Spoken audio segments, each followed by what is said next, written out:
Schwarzenegger talks about he used to meditate on the muscle sometimes when he would train, and just focus on that and really like think about that muscle, what it's going through, as opposed to just knocking out the reps at this weight. Is that something like that? Yeah, 100%. There, as a physical therapist, like what I like to do, there was a guy who influenced me. His name was Gary Gray, who actually was very friendly with one of my professors at the University of Connecticut. They were good friends. And he had just a different mind when it came to PT and visualizing the biomechanics of the body. And what he used to do is he came in and lectured us a few times, which was such an amazing treat. But he was like, all right, so if I'm the knee and the hip isn't really doing its job, I'm like, hey, hip, why are you not doing what you're doing here? You're making me do all kinds of work. And he would speak that way, but that's how he would think. And if you think that way, it does change the whole game. Like when you think about it, like I think that's probably one of my biggest strengths as a PT, is to be able to adapt and revise exercises based on whatever it is you tell me. If I'm having you do something and say, oh, I don't know, I'm kind of feeling a little bit here, I know exactly where to go from there, because I know that, okay, if you're feeling this, then that must mean you're kind of stressing it from here or here in a different way than I want you to. So why don't you turn your foot out a little bit? And they're like, oh yeah, okay, that feels good. I think that's one of my strengths, because I did try to learn in that manner of like everything's connected. Yeah. Everything has,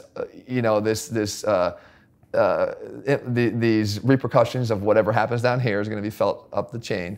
And the same thing kind of can happen with muscles. I mean, the muscle is trying to perform a lift, but if you want, look, our bodies are going to try to cheat at any opportunity.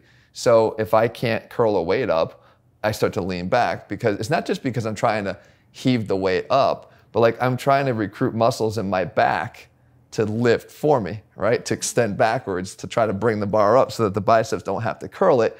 They're in this position, and if I lean back, the arms come up anyway.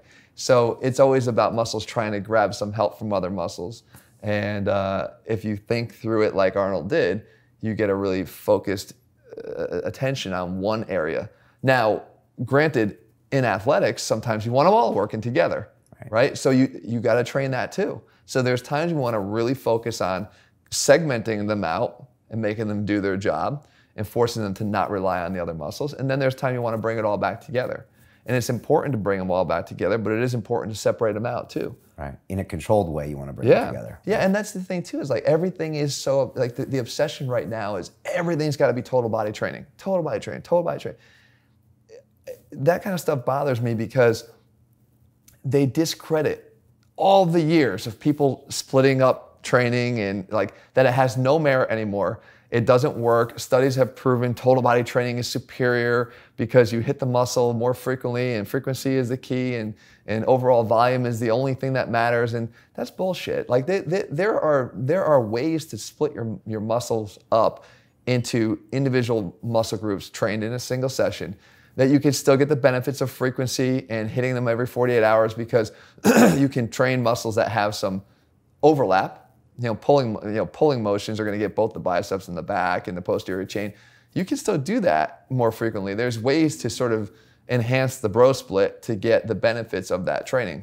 But to throw it all out and say that this is not helpful would discredit the whole benefit of being able to train a muscle in a little bit of isolation to strengthen it, and then strengthen the muscles that it tends to work with in isolation. And when you bring them all back together, you're getting a sum of all those parts as stronger components that now make the unit as a whole much stronger.